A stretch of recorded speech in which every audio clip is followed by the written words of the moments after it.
Court করব, কাচাহারি করব, আমাদের পেটে ভাত হয় না, কিষান খাটে, আমরা কত মামলা করব। আমাদের জমিতে হাসপাতালে দান দেয়, যেখানে ঘর দান দেয়।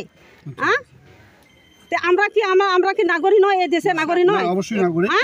তাহলে এভাবে আমাদের ঠিক আছে, ওই কাগজে সামান্য দেখেন, সামান্য কপি আমাকে দিলে এই যে সামান্য দেখেন, কপি আছে তার জাল থাকলে একটা কপি দিয়ে দেন, দেখবেন। জাল প্রমাণ হয়। আচ্ছা, একটা এই যে কপি, এই যে এই যে আচ্ছা একটা কপি কি আমাকে দেওয়া যাবে? হ্যাঁ, আপনি না হয় সম্পূর্ণ নিয়ে যান। না, এটা আপনাদের কাছে কপি আছে? হ্যাঁ আছে।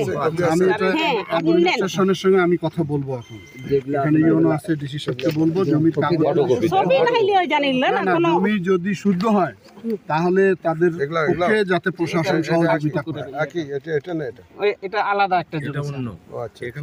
আর এই চেয়ারম্যান তো আমাদের তো বহুত জমি করে নিয়ে গেছে। এই তো আমাদের তো না, এটা আমাদের মালিকানা জমি।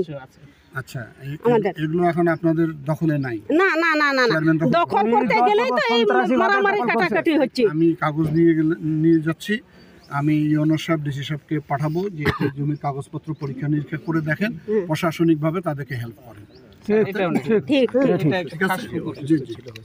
আমাদের এই জমিতে হলো হাসপাতাল করে দান দেয়, ফির হলো যেখানে ঘর দান দেছে, ওই যে আমাদের জমি খাচ্ছে, কবর ঘাটি শুদ্ধ তোমার নিয়ে লেছে। তাহলে আমরা বসবাস করে এখানে থাকতে পারবো? এই আগুন জ্বালে দেবে, এ ধরবে, পেটবে, ঘরতে দাবড়ে নিয়ে আসে, তাহলে এভাবে করে আমরা কিভাবে এখানে বসবাস করে থাকবো? না, এই তো আমরা তো সে কারণেই তাকে গ্রেফতার করতে। অতীতে এই ঘটনা কিন্তু ঘটেনি, সে তো একটা রানিং চেয়ারম্যান, কিন্তু তাকে দল থেকে বহিষ্কার করা হয়েছে। বিচার যে শুরু হয়েছে এটা তো আপনাদের বোঝা উচিত। আগে বিচার ছিল না, কিন্তু এখন বাংলাদেশে বিচার শুরু হয়েছে। এতটুকু ধৈর্য ধরেন। আমরা আমাদের পক্ষ থেকে, চেয়ারম্যানের পক্ষ থেকে আমি আসছি, যেহেতু তারেক রহমানের পক্ষ থেকে আমাদের নেতৃবৃন্দ আসছে, এনাদেরকে আমি বলতেছি তারাও আপনাদেরকে দেখভাল করবে, সহযোগিতা করবে, যাতে আপনারা নির্বিঘ্নে শান্তিপূর্ণভাবে এখানে বসবাস করতে পারেন। আগের পরিস্থিতিটা পরিবর্তন হয়েছে।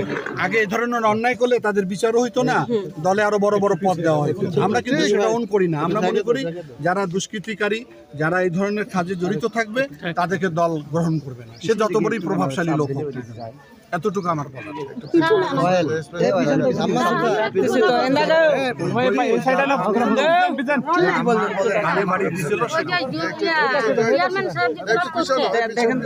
ওই জায়গা কিন্তু আমাদের, ওই জায়গা কিন্তু কিনে নাই, আর ওই রাস্তার কাছে যে জায়গাতে ঘর করে আসছে ওই এই কাগজগুলো একটা ফটোকপি আমাকে দিলে আমি অ্যাডমিনিস্ট্রেশনের সঙ্গে ইউনো ডিসিকে বলবো যে তাদের হক জমি হয়, আইনগতভাবে তারা জমির মালিকানা যদি থাকে, আপনারা প্রশাসনিকভাবে তাদের এমন ভাবে করছে স্যার, এক জমি দুইবার করে কমলা করে নিয়ে নিছে, বুঝতে পারছেন? বুঝলেন? জি এই কানে খুব এটা শুনতে পারেন স্যার। কি ওই বগুড়া গেছিল? তো আমি মনে করি যে আমরা ন্যায়ের পক্ষে, আমরা কোনোদিন অন্যায়ের পক্ষে থাকবো না, এবং আমাদের দলও থাকবে না, আমাদের অ্যাক্টিং চেয়ারম্যান সাহেবও থাকবে না, এবং তাৎক্ষণিকভাবে তাকে দল গ্রহণ করেনি।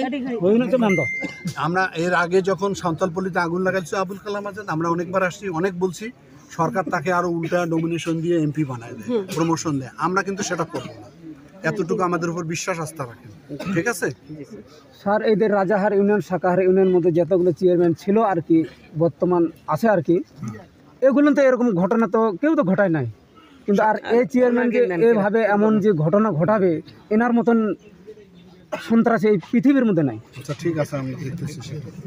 উনি তো একদম নির্দিষ্ট জাতি। আচ্ছা ঠিক আছে, আমরা দেখতেছি।